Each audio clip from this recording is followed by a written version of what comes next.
And this is actually a GOPS Ahmed co-sponsored program on the anniversary of the Sabra and Shatila Massacre. We'll talk about the history in a bit, and also on the Israeli elections. It's also a meet and greet for Ahmed and GOPS, so we thought we will come together, say hello to each other. We talked a little bit about the Ahmed Minor earlier. If you have any questions, we can do it. But we are also very happily joined by Professor Bazian's class, so there is a lot of students here. Thank you for coming and joining us. And so what we want to do, what was the plan, and we're going to stick to it, is we're going to go around and have commentary. Just what's your own mind? What did you think about the film? What questions it raised in your mind? If there are, and please, no questions are stupid questions. You can ask any question.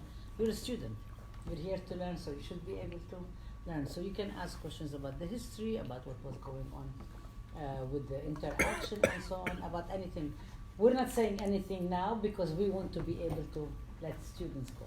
So we'll go around. What's your name? You haven't introduced yourself. Hello everyone, my name is Erickson. Erickson? Erickson. Yeah. People call me E. And the commentary on the film, well, throughout the whole time that I was watching the film, I was really thinking about Urban Shield because... Just say what Urban Shield is for people who don't know. Urban Shield is it's pretty much a SWAT team in the simplest forms.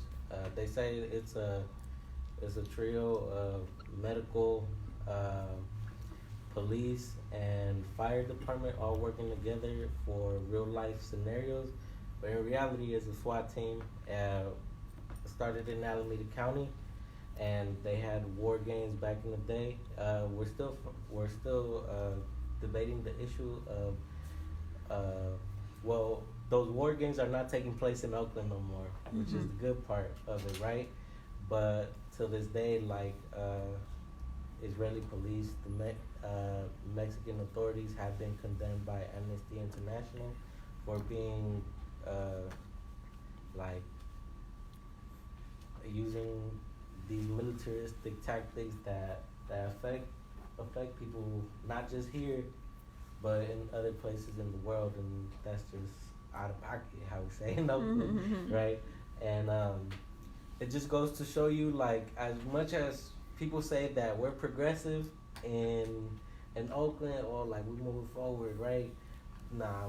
There's a lot of background that needs to be considered in context that is not even being recognized. And a lot of people think that, this just started just yesterday, but there's a long period of militarism, not just being used here, but in other places. So what's in the film actually connected with the urban shields and the war games and the militarization? For me, is the practices of those real life scenarios that take place. And for Urban Shield, it says that, we're using all these tactics, right? We're using health, fire, and the police department. But in reality, you can see right there that it's not in support. Like, I don't see the threat of children. One of them we're saying that, I'm a security threat, and it clearly shows that they're children, and it's just simple as that. Children just trying to fight for their liberation, and that's the development of PTSD, and it's just so much into it that if we're in support of this here, and people are not realizing that those practices are being used outside this country. Your name again? Leslie. Leslie.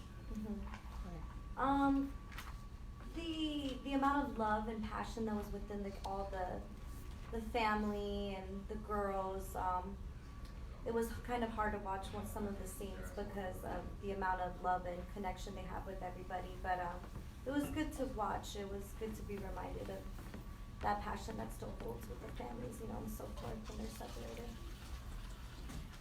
Nick. Nick again. The biggest kind of takeaway I got from it was everyone was referring it to war zones, Mhm. and to me it just looked like genocide. Mhm. There wasn't much of a war, it's just people getting shot. My name is Syed. Are we talking about the film that we just watched? Yeah.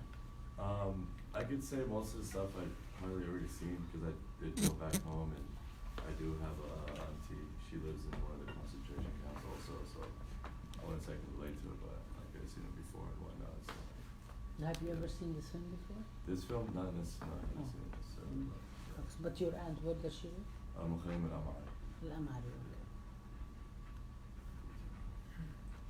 Hey, Name? Alejandro.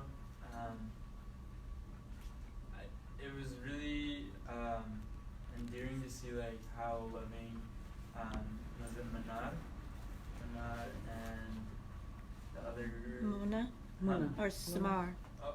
Mona Mona. and Sana. Oh. Samar. Yeah, they're just very loving and affectionate, and they're also very articulate and pretty, what do you call it, mature for their age. When you think about like 12-year-olds, 14-year-olds, they're not talking about,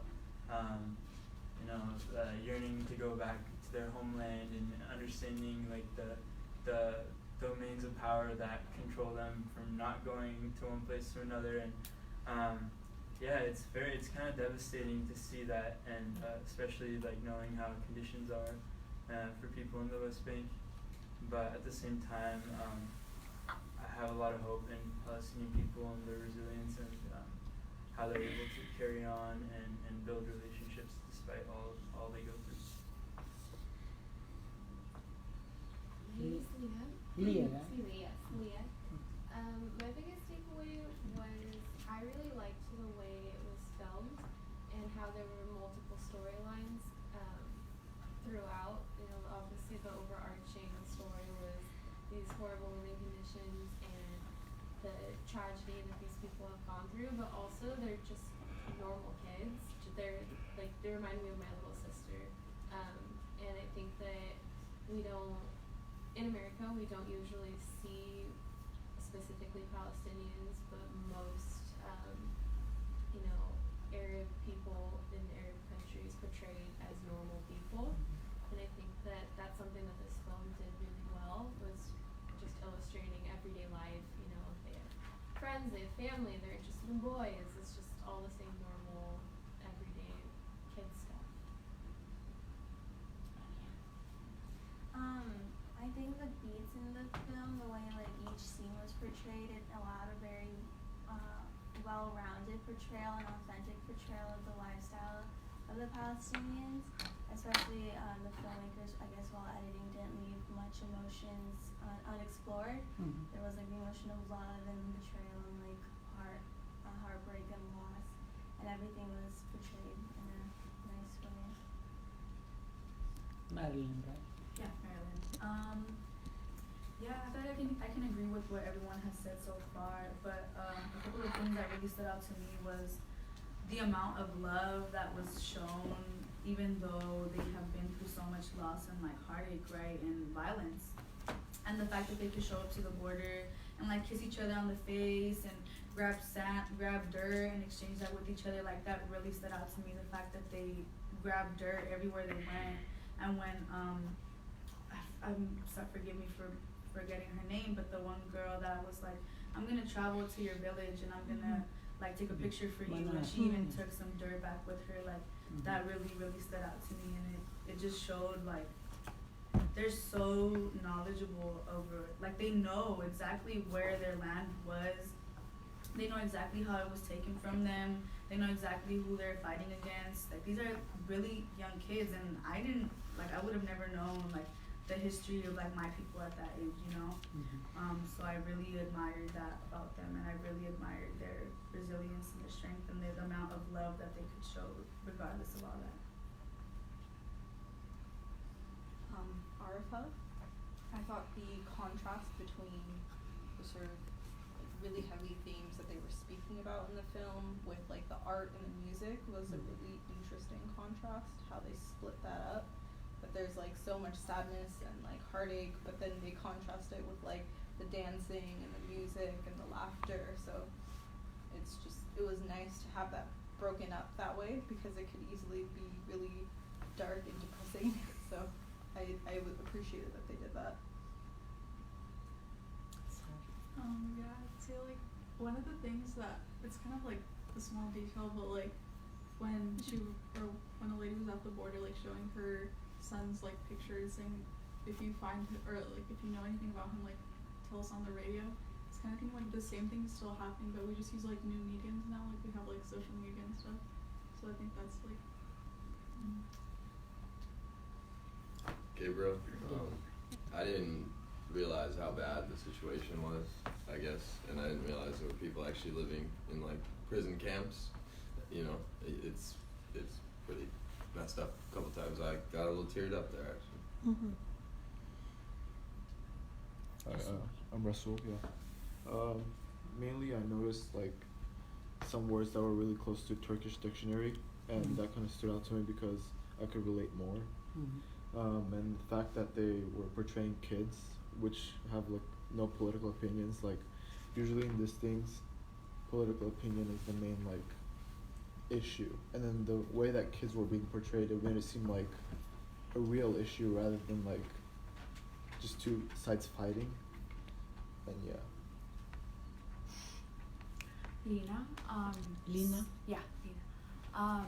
So something that really stood out to me from the film was just like the deep sense of longing for the land. Like when the girl went with her Sido to their village and he was showing them their house, just how excited she was to go the day before, how she said she couldn't sleep, and just the longing that people have for their land when it's robbed from them. And then I also wanted to reiterate something that Alex said about how the kids are just so, they're 13, 14, and they're so mature for their age because they're forced to grow up so early. Like some of the kids were talking about, you know, I had to quit school to provide for my family, and just other things like that, and just, you know, the emotional aspect of having to grow up because all around you is death all the time. It's just a lot. Sorry, what's your Magali. Magali. There was a lot that stood out for me. I think everything that was mentioned. The one scene that really like pinpointed a lot of things for me was the scene where they were throwing rocks with, this is for so and so, and this is for this person, and shortly after that the soldiers come out and start shooting, and they kill a young boy and they kill someone else, and rocks versus bullets. You know, until recently, probably last semester, I didn't know a whole lot about anything, and I took a class Palestinian studies, and there's just so much, and I mean, this is just a small part of what's going on there. Daniela? Yeah, I think like how heavy it was. Raise your voice because you know I can't hear you. How heavy it was for like children to learn how to live a normal life under an occupation that they have absolutely nothing to do with, and having to fight a fight that doesn't really concern them. It's really just based on their identity and an entire like ethnic cleansing of them based on just land and basically real estate and religion, and how they're forced to like grow up in an entire society that lacks resources for them for like the simple necessities of life, like water and electricity. It's like, yeah, it's just like too much for a child to like grow up in, and is an onset for like PTSD and trauma. Noel, direct the thing that you.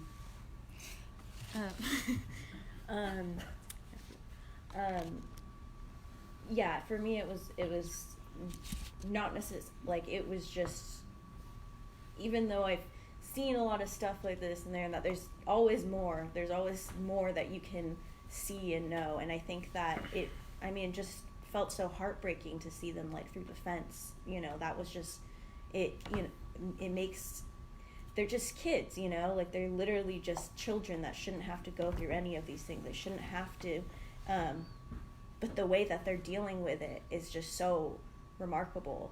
And the bonds that they're making with the people, with the other refugees in Lebanon, you know, it's just the friendships they're making, how strong they are. And you just see, you know, I think it was a very like specific choice to really follow the children, because I mean, everybody knows, you know, Arabs and Palestinians are demonized in the media and all this other stuff, but it's more difficult to demonize children, I think. And so to have the children just, you know, dancing, like even having their own march that they organize, and just, you know, just having so much love, it's hard to not be like, this is insane what's happening to them.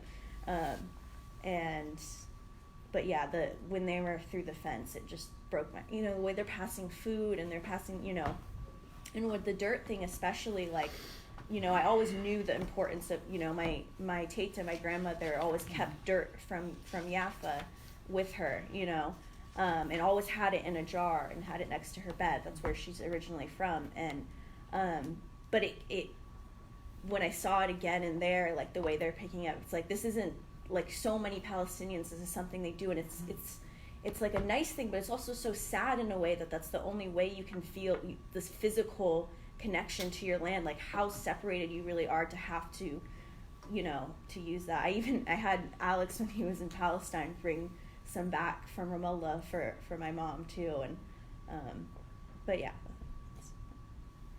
Okay, Ami, Salim, Hatem. I will speak to, if you don't want to, you don't have to. Well, I But would you're just, sitting at the table, the only thing, it just made me think of, I mean, first of all, this is a very old film. Most of these kids now are in their 30s, and some of them have had their own children. One of the dynamic young kids, he was wearing a yellow T-shirt. I don't even know if you... he was dancing in the water. Yeah, he was Rabia, and of course he established a very close relationship with Rabab a long time when Rabab was doing her field research. And we've gotten to know him now. As a matter of fact, he wound up in Sweden, living in Sweden with 2 children. And I think many of these other kids probably, who knows exactly.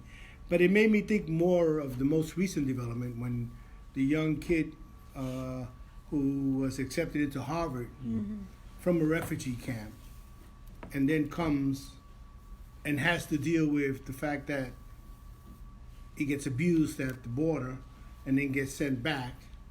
And it took a great effort to bring him back. I mean, the kid got a Harvard opportunity from a refugee camp. So you imagine the again, even just the trauma that continues in different levels. So it sort of made me think about that. But every time I see it, I think about the kids. We met some of them recently. We met some of the young women who are now doctors, who went on to become doctors. Remember? Mona is a doctor, yeah. And So it's a very studying for powerful a film. PhD. You know. Did they ever get reunited? The best friends? Which ones? Summer and Mona? Yeah. Summer went back sometime, and Mona is, last we heard in Lebanon, well, we were there in April. Yeah, we asked about them, and Mona was already a doctor, and we asked about, we wanted to go to Shatila. We didn't have time because we were only there for 2 days. We always, every single time, because we met them in 2001. It was the day that Ariel Sharon was elected as Prime Minister of Israel. And we happened to be in Lebanon. I was at a workshop. I wanted to go, and then I arranged, and this is how you can get access also. So I've asked permission, even though I'm Palestinian. I asked permission that I wanted to be able to go. So I actually talked to Professor Rosemary Sayer, who's known to be one of the major oral historians of Palestine. And then she connected me with people in Shatila, and I asked other people who connected me with other people in Shatila. And I had to go, and I met the person who was taking me inside at the gate.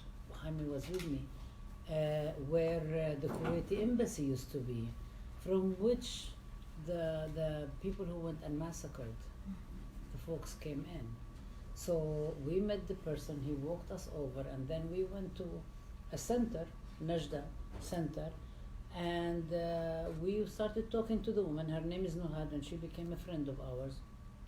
And then he said, why is all this media here? All this media here, because there was so much media, because Ariel Sharon had just gotten elected Prime Minister of Israel. So Ariel Sharon was found by an Israeli commission to be responsible for the massacre, because the Israeli forces were surrounding the area, and so the Lebanese right-wingers who went inside to massacre were allowed in, and Israel turned on the floodlights and allowed people to go and massacre. And the reason I actually like to see this film, there are other films about the massacre, but they're actually quite, they're very more painful. So this one has pain, but it also has like optimism and children and music and so on. But so they were asking, why are you even here? Why? Everybody, all the media wants to know about what's going on with Sharon and so on. And we just happened to be here. We were at a workshop, and somebody was helping me to go get research, because I wanted to interview Palestinian refugees and find out how do they feel after the Oslo Accords and the fact that Palestinian refugees were dealt out of the Oslo Accords. That was I had just finished my dissertation, and that was my next phase of research. So it just so happens, and then we met Nuhad, and then the kids were having a birthday party. And that's where Rabia and Farah and Muna and Muhammad Halima, Muhammad Halima, yeah, he's the one who says part of my half is sacred, part of my half is profane, and so on. All of them were there having a birthday party, and we met them, and this Rabia was 11 years old, sits next to me and says to me, and he said, let's introduce each other. خلينا نتعرف. I'm kind of like, who's this kid? You're like, 1/4 of my age. Why are you talking to me like this? And then I said, this is who I am. And I said, so what do you want to do when you grow up? And he said, what do you mean what do you want? There are 73 professions we cannot do in Lebanon as Palestinian refugees. I can be an engineer. I can be a doctor. I can be this. And so on. And he starts talking to me. And then we get to know them. And actually that was before we saw the film. That was before the film. And the sense of belonging was astounding to me. I mean, it was astounding the way in which they felt. They didn't say we were from Shatila. They said we were from Safuriya, this village. Rabi' was saying at the time that he actually doesn't even like manaqish, the bread. And he said, but that time it tastes so good at the border. He don't like it. And then they asked me to take letters. So they had all these love letters with glitter on them and some kind of cologne or whatever. So I had taken, because I was going to Palestine afterwards, so I was teaching at the American University in Cairo. I took the letters to Egypt, and then when I went to Palestine, I took them over and I delivered them to people in Shatila.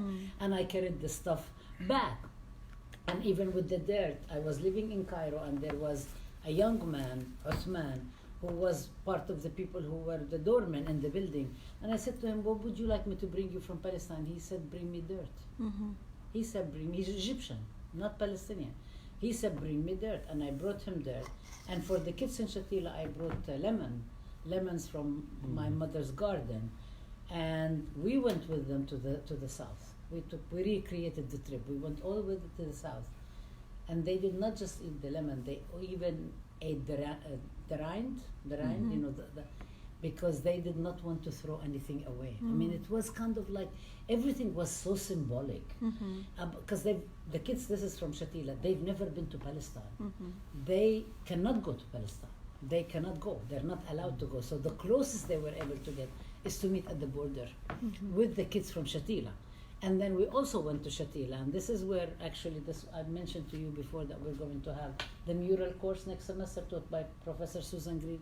So Susan Green is one of the people, muralists, 4 Jewish muralists who went to Palestine in the 80s and painted murals, including one of the murals in the Dahesha refugee camp, Ibda, that you see the kids, Manar and the others dancing. So, and they could not paint outside because it was not allowed by the Israeli occupation. So they painted inside the building. So in order for you to see the murals, you have to go up the steps, and you will see the murals. And Ibda has a mural, the story of Palestine. So you begin, you go through all the villages that's been destroyed, the trees, the olive trees, the older people, and so on. And then you get at the last, all the way you go up the steps, and there is this big hole that looks like a key. And through it, you're supposed to see Palestine. I mean, it's like all symbolic. Mm-hmm. And she's one of the people who painted this. She painted the mural here at San Francisco State. She co-painted it. She has the Oakland mural and multiple others. But this is kind of like, you go everywhere and there is all these memories and all these reminders of what is going on, how do people think about their identity, and also the choices that my Masri did in the film. Why the kids, and then we actually met Maysoon, who's sitting with them and sitting, she's actually a professor now, and she was telling them, do you want to meet the kids on the other side? And then we went also to Palestinian villages who were destroyed that are not there anymore. So there is a lot of stuff, including even the music. One song is called Unadikum, if you hear it. And this is a song, it's in Arabic, means I call on you, I call for you, I long for you. And it's written by a Palestinian poet who was the mayor of Nazareth, who died since. But he wrote another poem that said there are 20 Palestinian impossibles. And it's very relevant to the Israeli elections because we're talking about also the Palestinian vote and so on. So he said we are 20 impossibles. And he was talking about the Palestinian poets. And the poem says, Unadikum ashuddu ala aydikum. I call on you and I hold your hands and I'm kissing the land, the soil on which you walk, underneath your feet. It's like, I mean, even when you hear it, there is like every single thing about it. The fact that they were only able to go after Israel withdrew from the south of Lebanon in 2000. And so the massacre is there, but the massacre doesn't hold big in it. And one of the questions, and I think maybe we can discuss it, is this a best choice? Because I'm always debating, is this the best choice to think about when we are marking the anniversary of the massacre, and does it convey the history that was going on? Is it okay not to convey the history? How do you tell the stories? Because if you want to do oral history, you want to think about how do you tell stories? What stories to tell? What stories not to tell? And are you telling the stories that convey the whole history or some of it, and so on? So I'm going to stop at that, pass it on to Salim and to Dr. Bazian. Salim? I guess a few points. Last year, I was on a delegation led by Dr. Bob Abdulhadi's part of the Teaching Palestine Project, and then we actually went to the Haitian refugee camp, and we went to the Abda Cultural Center where we saw the mural. One of the conversations that we had was, and it's actually, you'll see it in the film, is that there are a number of... and the guy we met is the one. One of the kid dancing with, he's missing his 2 front teeth. He was our guide through the Haitian. But one of the things that he talked about was the fact that the Israeli soldiers hunt Palestinians in the Haitian refugee camp, and you see that with the number of amputees. And they shoot for joints and limbs and legs. And I don't know if you remember the scene where there are a number of individuals in wheelchairs or with amputations, and so that's part of the lived reality of being hunted down by people with rifles, right? And there he was talking about this infamous soldier. I forget the individual's name, and he would kind of a medal of his success was how many of his troops, how many legs were shot by his troops, right? And that was a measure of success of the occupation, right? And you see the lived reality of that, right? And I think this is just one example. The other thing that we were talking about was when it was Mona who was going. You commented when Mona went to the destroyed. No, not Mona. Manar went to the destroyed town, and she started eating the cactus fruit. But she said, "Where there is cactus, there was a village." That's right. And that's one of the things of like the markers of Palestinian return is the cactus fruit, because it marks life, right, or where life once was. And actually, that's featured in the Edward Said mural that we have here. Is that there's a cactus plant that's bearing fruit, and that's supposed to be a marker of return along with the other symbols of return that were censored by Robert Corrigan, the president at the time. And we can talk about that in other cases, and Dr. Susan Green will definitely talk about it in the class and other spaces, but there are kind of aspects of like really symbolic kind of like things that were referenced in the film that unless you know, you don't know, right? So, and I think it kind of bears witness to the fact that like what you were talking about, there's a lot of symbolism there, and so like how do we start to read and understand those symbols? The key, right? The fact that the kids would like put they cut out stencils of keys and they put it around their necks and they started going around to all the elders in the community and asking what does return mean to you? Do you have a key, right? And one of the elders responds that the key means hope, right? And the key is also another marker of Palestinian return, which is incredibly important for Palestinians, but especially for Palestinian refugees, right? Who many times left with the keys to their homes with them and the deeds to their with homes. With the food on the stove because they thought they were coming back. Yeah. And it's so the film is so rich in that sense of it across multiple mediums. It's that line of not only like return but steadfastness, and I think that was another kind of like aspect of the film that ran across it. Is that like we continue to resist, we continue to demand justice, right, and demand return and demand reparations and demand dignity, right? And I think one of the things that also struck me was the fact that Samad, who left, asked for forgiveness from her friends for leaving, right? And that, and then I think she says her dream is to come back and to return to Palestine with her friends, because they were in Shatila, right?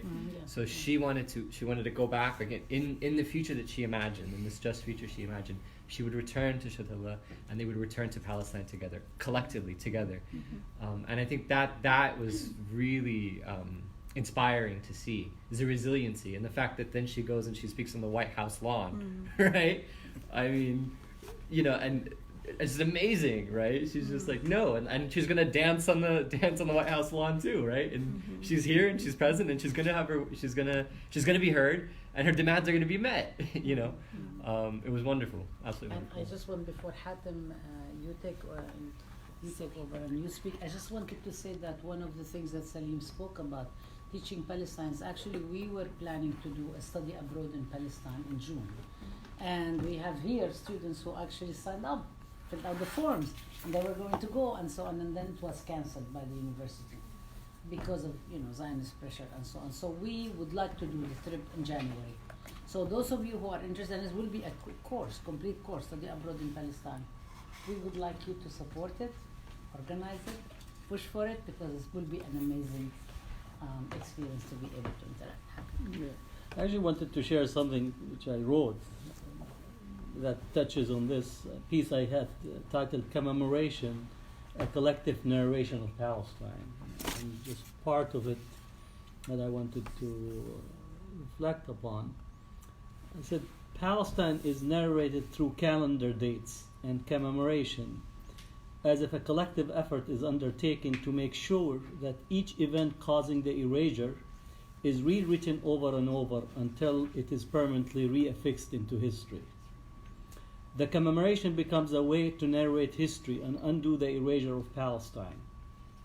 While official maps no longer have Palestine affixed on it, Palestinians and their allies around the globe take affirmative steps to glue it back into global consciousness. Israel may have erased the physical letters that read Palestine on a map, but is unable to remove the meanings that are deeply rooted behind it. Even without being on a map, Palestine is permanently fastened in every town, city, and landscape around the globe, and more so today through the PDS movement. Commemoration is a collective effort to re-narrate the past so as to create living and breathing evidence of what Israel and Zionism have done to the Palestinians. Terms like the Nakba, the 1948 ethnic cleansing, the 1967 Naksa are ingrained and seared into Palestinian consciousness. These two major events caused a rupture in modern Palestinian history, witnessing ethnic cleansing, massacres, systematic dispossession, and its dismantling of, quote, normal lives. Post 1967, this was followed by a biting occupation, which is still unfolding daily. Palestinians lost 78% of historical Palestine in 1948, and the remaining 22% got devoured by Israel in the 1967 war. The colonization, dispossession, and expulsion of Palestinians was ushered with the Balfour Declaration some 100 years ago, which is another point of demarcation and commemoration in the modern history of Palestine. What Palestinians experience daily is the ravages of the last colonial project to be commissioned in partnership between Great Britain and the Zionist movement, and inherited by the United States. The daily lives of Palestinians have been shaped by these three critical historical events: the Balfour Declaration, the 1948 Nakba, the 1967 Naksa, which comes straight from the Zionist settler colonial program. So here we are, already well into the 21st century, and yet our vocabulary relating to Palestine includes words like settlements, settlers, checkpoints, occupation, separation wall, and apartheid. The consequences of the events in 1948 and 67 are still with us, and the international community bears responsibility for facilitating the systematic and structural dispossession of the Palestinian people. In addition, the issuing of the Balfour Declaration by the UK in the early part of the 20th century made the commencing of the colonization program possible. Immediately after World War I, UK occupied Palestine, secured a mandate power over it, and facilitated the mass entry of the Zionist movement into the country. The British role did not begin or stop in 1917, but it still continues today. Palestinians are competing with not just Israel in an equal, symmetrical field, but also have been facing from the beginning an emboldened Zionism that was unquestionably supported by us Western powers. Western powers have adopted the Zionist project and worked to facilitate its implementation, while making sure to target and frustrate Palestinians' attempt to prevent and block their dispossession, both in reality and in metaphorically in the diaspora. And I don't think that attacks on Professor Rabab is disconnected from this long history. The commemoration of the 1967 war, Sabra and Shatila, the Nakba, comes at a time when the region and the world has become deaf and blind to the oppression of Palestinians. More importantly, the regional and global political order has shifted away from Palestine as the central conflict shaping Arab, Muslim, and Western policies. It is abundantly clear that the regional alignment of Arab and Muslim political order has shifted, with Israel and Zionism becoming the indispensable ally at the expense of the Palestinians. Furthermore, the raging wars in Syria, Yemen, Iraq, Afghanistan, and Libya has caused the collapse of the old order to be replaced by one that integrates Israel as the regional hegemonic power that is ready to balance between competing camps in the region. The regional chaos and the shifting regional order does not and will not translate in silencing or dispensing the Palestine file, the right of return, and fundamental issues at the heart of the cause. On the contrary, the regional fragmentation and the strident entry of Israel to the fray will, while beneficial to Zionism in the narrow lens, will lead to opening many new opportunities for narrating Palestine and Palestinians into the yet to emerge cracks in the settler colonialism. Palestine can't be erased, no matter what new boogeyman is used to distract from the wholesale theft of a land and the expulsion of the Palestinian population. The anniversaries that we mark should be a reminder to everyone that Palestinians in Palestine are not going anywhere, and the struggle to end colonization will not stop until freedom and dignity is achieved. Let's be clear, colonization is a dying enterprise, and Palestine will emerge no matter the facade and walls that are constructed to delay this process, be it in real or in our own minds. Thank you. Okay, so I want to see if there are other comments that we can go around. This is what we do usually. go around if there are any other comments, questions, and so on before we delve into the other. And we didn't have a break, so we can let you go out earlier if you need to. So how about we go another round and see if people have other comments, reflection on each other's views. If not, we can move on. But maybe I ask clarifying questions maybe sure. we can go through? Yeah. So a few things. One was, can you contextualize why the borders were open at that time period? Mm-hmm. Two is that one of the correspondents said that school had been shut down because they were expecting the announcements of an independent state. No. So I think if you can kind of unpack those two questions. Okay. Are there other questions? Yes, honey. Also, could you also explain that the border is closed now? Yeah. And also,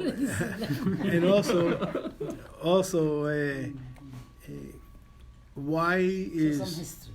Yeah. why given all of the incredible things that have occurred since the 48, what makes Sabra and Shatila Massacre so significant? Okay. Any other questions? Okay. So I'm going to do. Yeah. You mentioned like the attacks on you being connected to that. I'm gonna let Hatem answer. Okay. Yeah, if you could just elaborate on. Let me talk about. I want to do the historical stuff actually, and then we can go into that. So, how many people know about the history? What's his anniversary about? It's okay if not to know. It's fine. You don't, right? Okay. So this is in 1982. Israel invaded the south of Lebanon and got to the borders of Beirut. Beirut is the capital of Lebanon.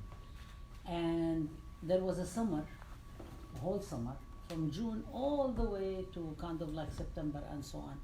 Then the United States brokered what is supposed to have been a peace agreement. So the Palestinian guerrillas, militias in Lebanon, the Palestinian Liberation Organization, will be evacuated in return for U.S. guarantees to protect the Palestinian civilians that remain behind.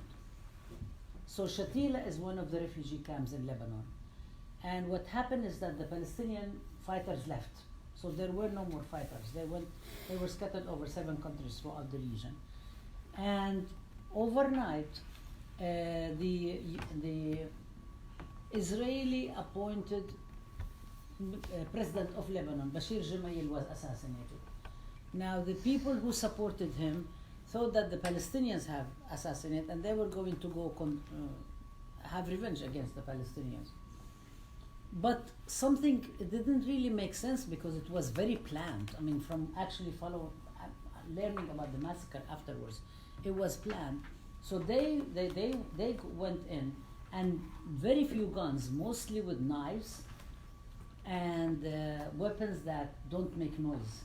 So they went from door to door, and they massacred. And actually, myself and graduate research students of mine from American University in Cairo, we interviewed 55 survivors of the massacre, including people who were really young, people who were older, and so on. But then I also continued interviewing people throughout the Shatila refugee camp, and I've done a lot of oral histories with that, including this woman Nuhad, who she had grown up in Tel Zatar refugee camp, which was destroyed in 1976 by forces attached to the Syrian regime at the time that was controlling Lebanon. And her family had to move to another refugee camp, Shatila. And her brother was killed, and then she started crying when she was telling me the stories of her friends that she missed from the old refugee camp. Anyway, people went to Shatila, and so from door to door, these phalanges went around, and I actually wrote about it in my, which I read some of it last week, but not all, in my reflection on 9/11/2001, because I was in New York at the time, and there was all this remembering going on about the people who were killed in 9/11, the World Trade Center, but nobody was remembering what was going on with the Shatila, and so it was my mind about what happened here, what happened there, who remembers, who doesn't remember, and so on. Anyway, I took my students from American University in Cairo in 2000, in the year 2000, summer 2000, to Beirut. on a field trip. Actually, we went and we spent time there. We met the student, with the kids. We went to the south of Lebanon, and so on. Anyway, Israel occupied Lebanon, controlled it. The massacre took place in September 1982, and for 3 days the camp was under curfew. So nobody knew what was going on until the smell of the bodies started decomposing, but it was very hot.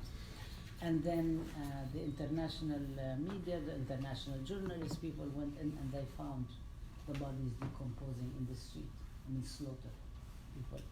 And one of the families I interviewed, actually, Sroor family, one of the 6 members were killed, including this one of the girls. She was 15 months old. And she was shot as she started walking for the first time. She walked to her parents, and it was, I don't know how the family felt about it, but it was very difficult to just sit down and hear the people tell us. And we didn't even know whether to keep the microphones on, to turn off the microphones. We didn't even know to stop and ask the mother and the brother, what should we do? What would you like us to do? They're telling the story, and they were telling it, they're telling us what was happening, and they had like this video made of pictures, of some photos and so on. And it felt disrespectful to even stop them to say, should we continue, or even turn off the mic. I mean, don't do anything, kind of like, you wanted to just basically cease to exist, because they were talking, and it's kind of like invasive. It felt being invasive on their space. Anyway, this was a very, very bad massacre. We don't even know how many people were killed, because the bodies were so decomposed that the health workers came and had to bury immediately, because diseases and all sorts of things were coming. And also in that war, nobody knew who was disappearing, who was available. And so not everybody is accounted for. And as you saw, people also in 48 were lost, and the pictures, anyway. So so there was, after the Israeli invasion of Lebanon, resistance of the south of Lebanon grew against the Israeli. Israel set up a quasi-state, appointed Lebanese collaborators over it, built prisons that were torturing people, and so on. There's like a lot of stories about that. But then there was a very strong resistance in the south of Lebanon, and many Israelis were getting killed. And that's actually, people say that this is the modern Israeli peace movement was born then, because many Israelis were saying, we don't want our children to go get killed in Lebanon. Very similar to the way the US was treating Vietnam, is that we don't want children. Some of it was in solidarity with the Palestinians, the way some of the people here were in solidarity with Vietnam, but the majority didn't want their children to get killed. So they created a group called Parents Against the Silence, but then more Israeli bodies, soldiers kept coming. Finally, there was enough pressure on Israel to withdraw because of the resistance of the south. And Israel, so in 2000, Israel withdrew from the south of Lebanon. And the south, where the quasi-state was set up and so on, no more, okay? And a lot of the collaborators actually were taken to Israel and went to France, went to different places and so on. One of them actually went back this last week. And with a lot of media in Lebanon talking about him and so on, he was finally arrested because he was involved in all of this collaboration. That opened up what is called Fatma's Gate. Fatma's Gate is a little place where between the borders of Israel, Palestine, Lebanon, right there. So you could actually go there and you could put your finger through the barbed wire. Not anymore. Now it's not available. It's closed. Israel closed it completely. But it was open. So that's where people organized from the two sides. So it wasn't just the children from Shatila and the children from Daesh who met. It was also people who came from different villages. Especially, majority were from the villages from north of Palestine. The villages that were destroyed in 1948.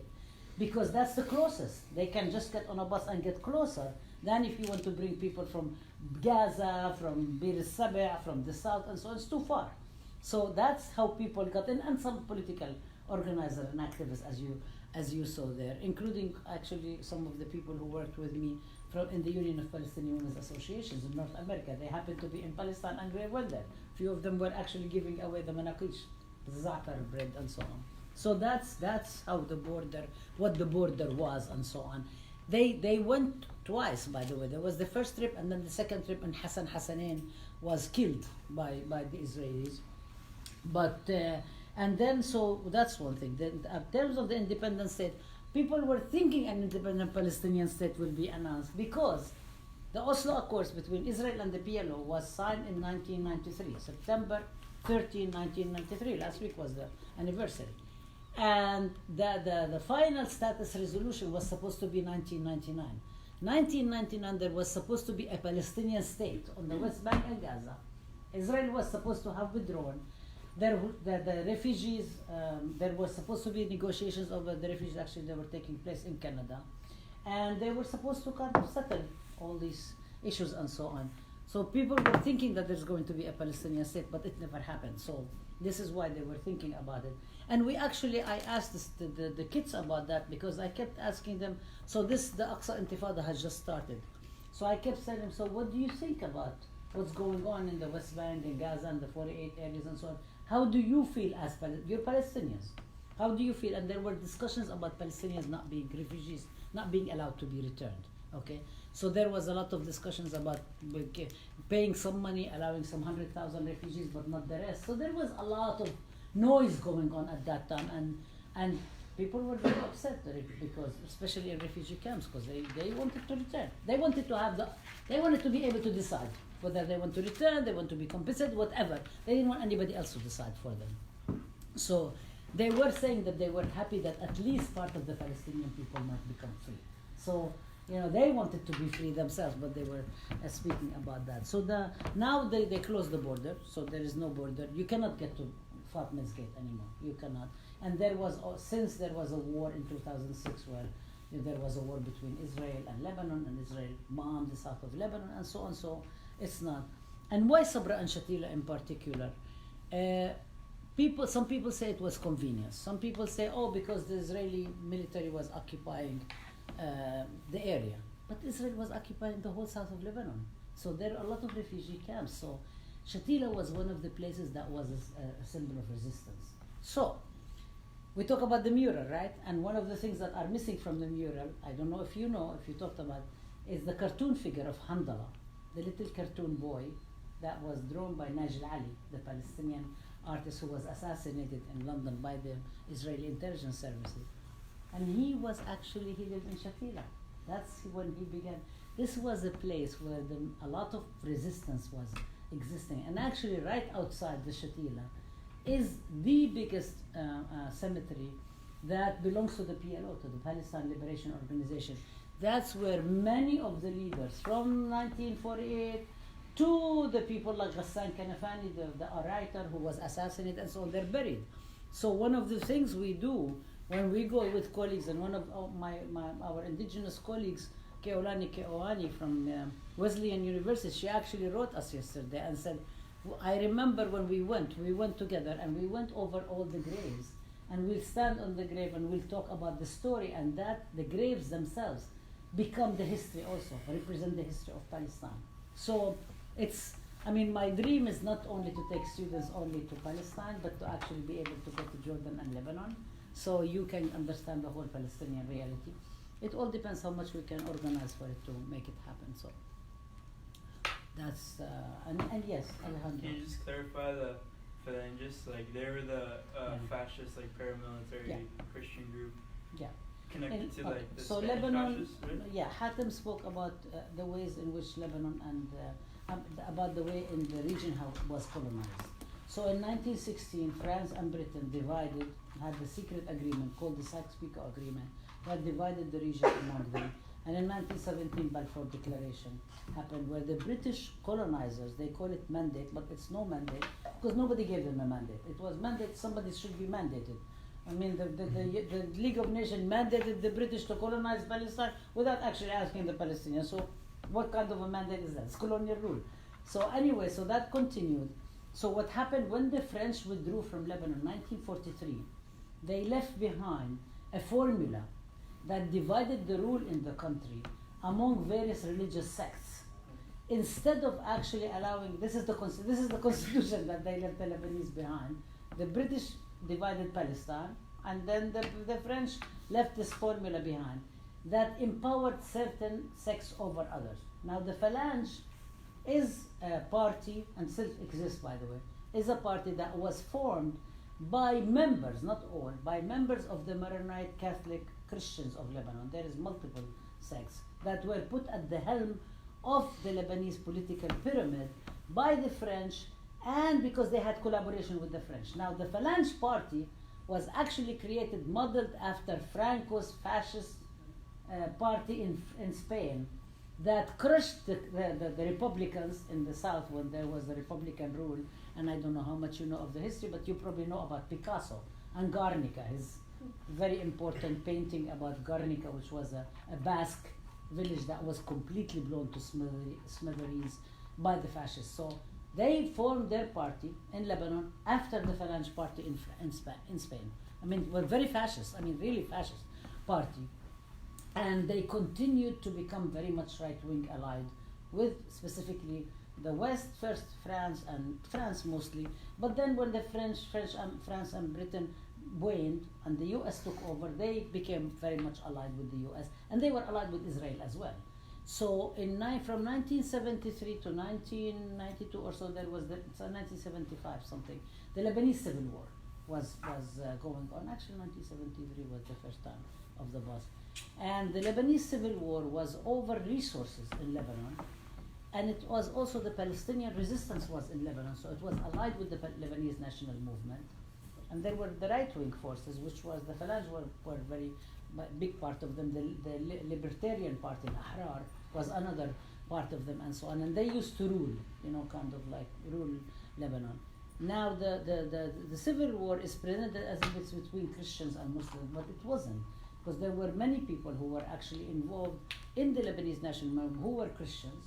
So it wasn't about Christian Muslim, it was really about the resources in Lebanon, which goes way back to 1943, before 1943, the history of the Mount of Lebanon. And people think about the immigration to the US and the Americas and so on. A lot of Lebanese immigrated, so there's a lot of history about even the silk industries, the workers, the tobacco workers. 1958, the US Marines invaded Lebanon in 1958 because it looked like the ruling class in Lebanon was falling apart, and the US went into the Marines, went into intervene to suppress the tobacco workers and support the rule. So there is a lot of history about that. So it's not Christian Muslim. So people say, oh, the Christians Lebanese, but it's not true, because actually my Masri, her husband, Jean Shamon, was a Christian. He passed away a few years ago, and he was one of the people who was in the radio station. They had a radio station that would broadcast every single day for the Lebanese national movement, and he had a price on his head. And so did Marcel Khalifa, the Lebanese singer. So did Ziad Rahbani, who is very well-known jazz musician, and so on. There were many Christians. It was not about religion. It was really about power, politics, alliances with Israel, alliances with the US, alliances with imperialism. And so people try to reduce it and kind of like, engage in it that way. So the whole question, Sabra and Shatila, but then the Phalange, where Bashir Gemayel was appointed as president by the Israelis, and somebody assassinated him. So then these people said, oh, we're going to go and take revenge on the Palestinians. But there are, in some of the witnesses we interviewed in the Sabra and Shatila massacre, actually some of the people said that they also heard Hebrew and Israeli speaking. Until now, and then there was supposed to be a huge, they were going to take it to the International Criminal Court. But then some deals were made with some of the lawyers and so on, and they just stopped doing it. So all the testaments were laid. And Rosemary Serra, she was one of the people who was helping with that, and then it was shut down because it was going to bring down a lot of important people in Lebanon if it became exposed. So the wounds of Sabra and Shatila have not been healed. People still are still alive. People still remember their family members who were killed, and people remember, if you go, people will take you around and say, this is the Kuwaiti embassy where the Israelis were. This is where they started. This is where the houses they went in. They went to this. This is where the hospital was. This is where people were hiding. It's actually quite, painful to talk about that, because it was a symbol of resistance. That was really important to destroy Shatila. Very, very important to destroy. So Why not any other refugee camp? Why not go to another refugee? Why go to Shatila? Okay. It was a very, very important site, and it had a lot of PLO offices and so on. So it had a very, very important history.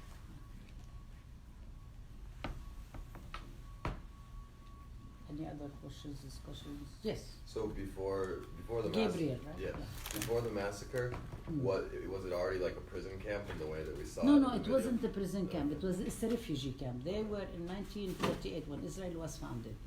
The United Nations Relief and Work Agency came and said it was set up by the United Nations and said we want to set up camps, refugee camps for the Palestinians because 750,000 to 800,000 Palestinians were displaced by the creation of Israel in 1948. So they went, there 59 refugee camps were set up. So it's a refugee camp, not a prison camp. But in the video she said it was like a prison. Was it like a prison before Oh yeah, the they're massacre? talking about it because they're saying that our life is a prison, that we cannot go to any other parts because what Israel was doing and continues to do, especially since the Aqsa Intifada, they divided the West Bank alone to 64 different pieces. So you could not even go from one village to the city. You could not go from a refugee camp to the next hospital or without actually going through checkpoints, and people were shot at the checkpoints. I mean, many women gave birth and stillbirth at the checkpoint. Soldiers would become trigger happy and they start shooting and so on. So the checkpoints in themselves to check, and you never check unless you really have to, because it was very expensive, it was very dangerous, it was a danger zone. So that's what they're talking about, this kind of like a big prison. Today people talk about Gaza like that. They say Gaza is a big prison. And sometimes people say all of Palestine is a big prison because people can't come and go there, yeah. So this is kind of euphemism, yeah. It wasn't about, there are other films about prisons that we can actually watch and talk about. And I think the question about the connection to the attack. The campaign. Oh, That- campaign. What's the connection? Well, Palestine and Palestinians are contested terms, meaning to say I'm Palestinian is a political term. To engage in anything relative to Palestine in Western academia itself brings a whole host of contestation, not only from the university, but also advocates of Israel and those who want to maintain the narrative of Israel intact. The university, I would say, is culpable in how it deals with Palestinians, and often I say that the university constructs checkpoints. In the same way that we have checkpoints in the West Bank, we have checkpoints that are constructed within the university, because the university role is to reproduce the system. And in attempting to reproduce the system, we experience the structural checkpoints that the university implements on a regular basis. So for those who are unaware, the AMED program, the Arab Muslim Ethnicities and Diaspora program, was created as a result of a long struggle to get the narrative of Palestinians, Arabs, Muslims included within the university. But from day one, its inclusion by means of exclusion is the process. And the university has not supported, and actually it's almost constantly strangled and tormented anyone that deals with Ahmed and the issue of Palestine on this campus. So when the university receives a complaint, they actually take it as an order. So if a complaint on a Palestinian on this campus is complaint from whatever, it's like somebody walked on Malcolm X Plaza and said Palestine, it might get somebody upset to file a complaint. The university takes it almost as a marching order and as a fact. As a fact. And as such, they act as if they are a desk in the State Department in relations to the Palestinians and their rights. It's not an exaggeration to say that every policy in the student organization's handbook I might have some exceptions, but almost every policy that's been included in the organizational handbook was as a direct result of Zionist complaints about the Palestinian student activism on this campus. And every time there's a complaint that was launched, the university changed the student policy. So for example, you can't hold a sign on a stick. You can't have a certain size of a banner. You can't have a flyer with only one language, Arabic language, without providing translation. You can't have sounds, human sounds over 75 decibels. All this, and again, I'm speaking as a person that was at San Francisco State in 1987. I was the president of the student body twice elected, where the university was against me from day one. I chaired the student union governing board for 4 years and put together the Progressive Student Coalition, which is the 9 students of color organizations on this campus. So when I say that the university acted to strangulate Palestinian activism and coordinated with the Israeli consulate, with JCRC, Jewish Community Relations Council, to specifically and systematically target Palestinian activists. I'm not speaking out of what you call evidence. I have the dossier that the JCRC gave to President Corrigan as confidential, and the president actually had it. Now, how I got it, that's a different issue. They have their intelligence. We have our own way. So I have the document.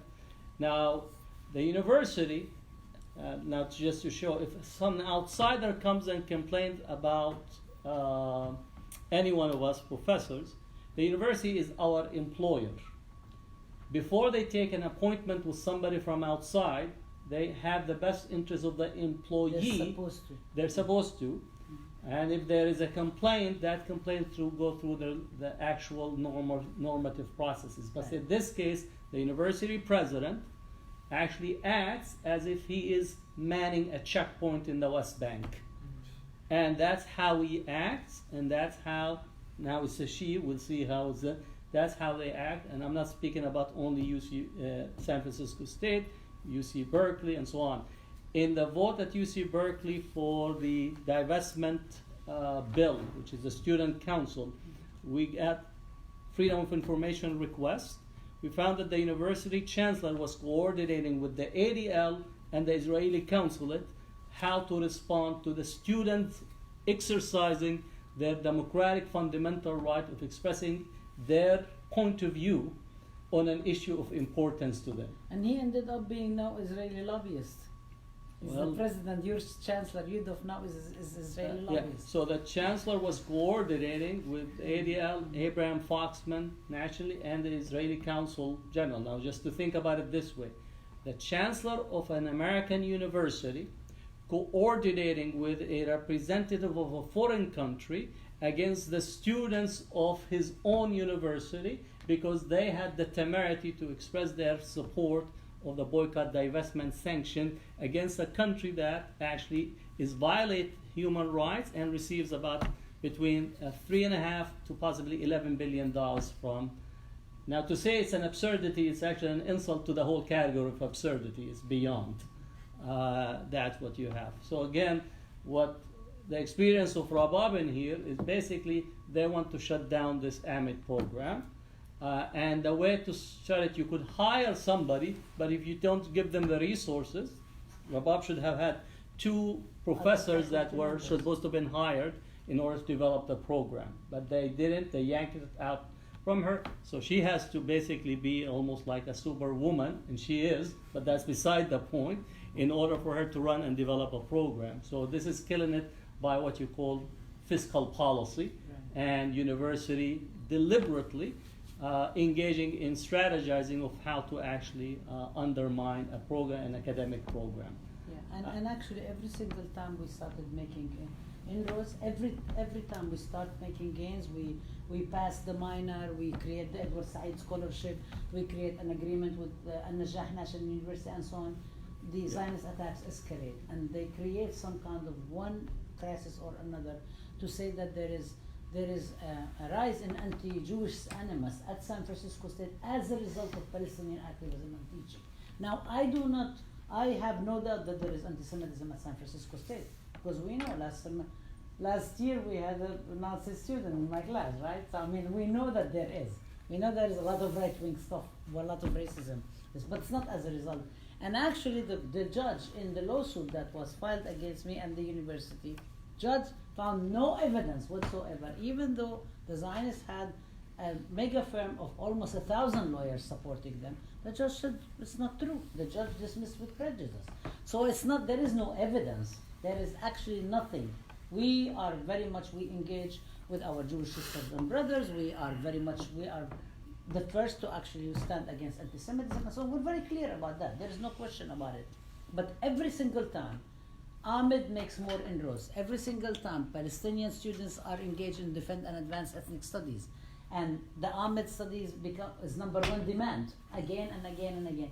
Every single time a crisis or another gets created to kind of divert attention, and then it becomes about the false claims of anti-Semitism, not real claims, false claims, in order to tie us in litigation and in waste of time and in kind of like bureaucratic abuses and so on, that makes it impossible for us to actually build a program, to do anything, to kind of like, I mean, every single time you see Dr. Bazian here teaching, because it takes a lot of fighting in order to be able to rest one class. I mean, it's really, really very difficult to be able to get the classes, to be able to get the curriculum, to be able to have events, to be able to get. Last year we had an event here teaching Palestine at SFSU, and the university insisted that the room had to be insured.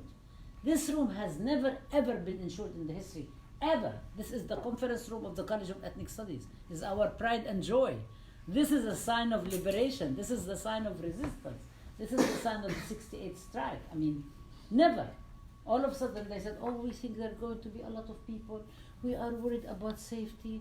It needs to be insured. And I said, please don't do that, because if you do it, you're constructing Arabs, Muslims, and Palestinians as danger to the community. Don't do that. No, we're going to do every single. This is, by the way, in 2016, when students led Defend and Advance Ethnic Studies.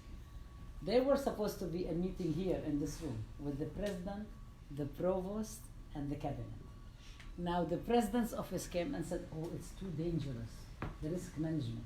Too dangerous, it's going to be too many people, this room is too small. We cannot have it, it will be too dangerous.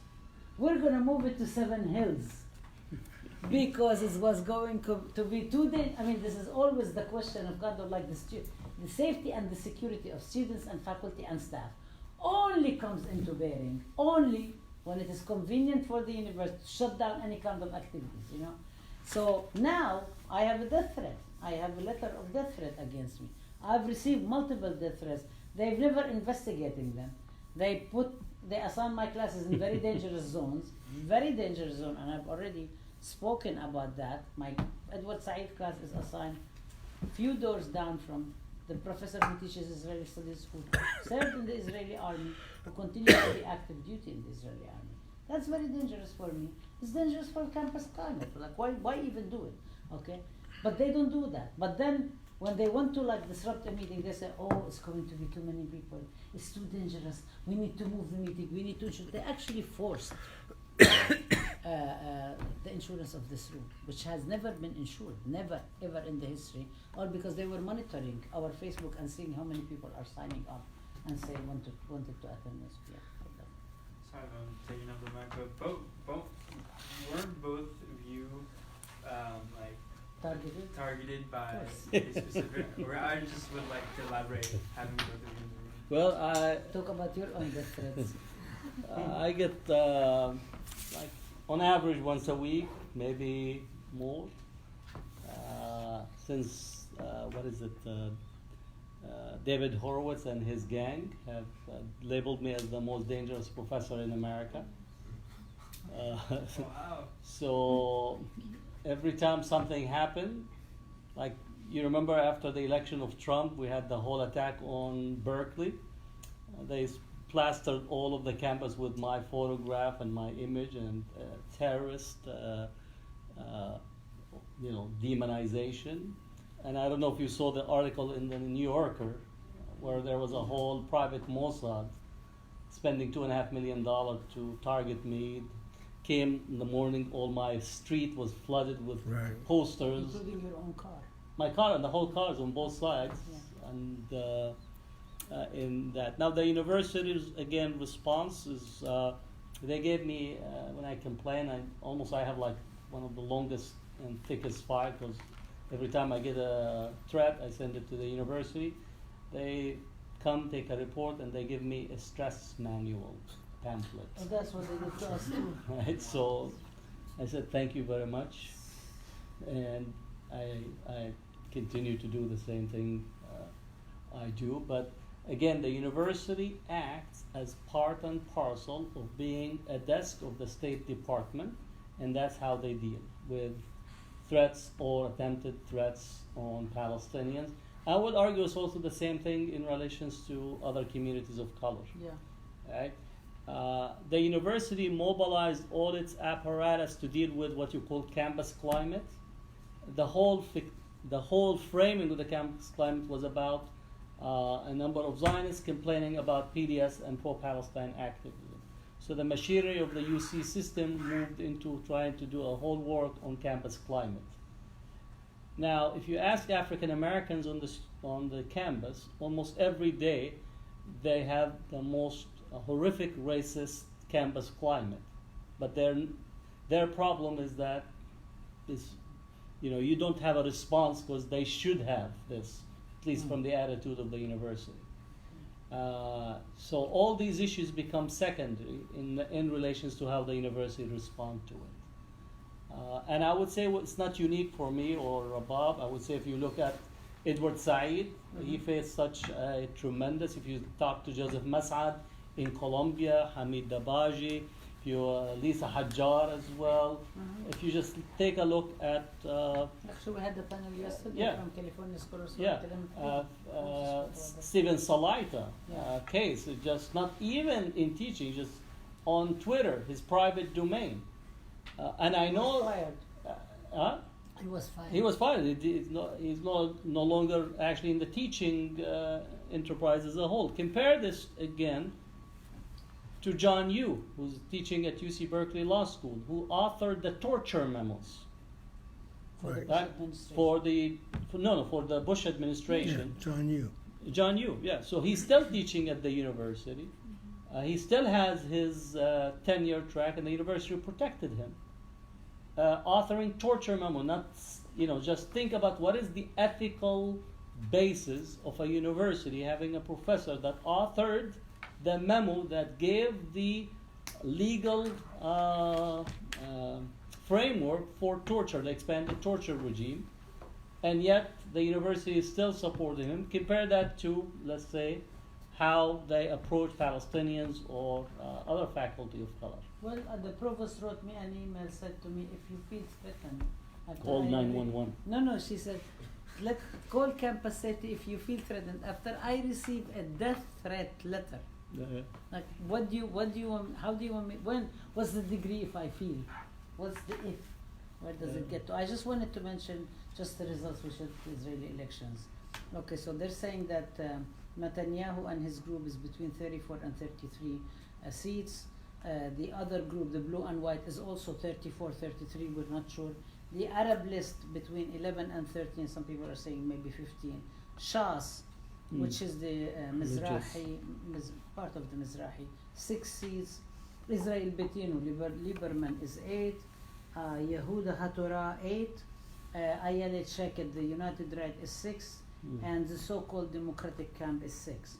They do not believe that either one of them is going to be able to form a coalition. They think Netanyahu may not be able to form a coalition. And now they're hedging their bets about what's going to happen with the Arab list.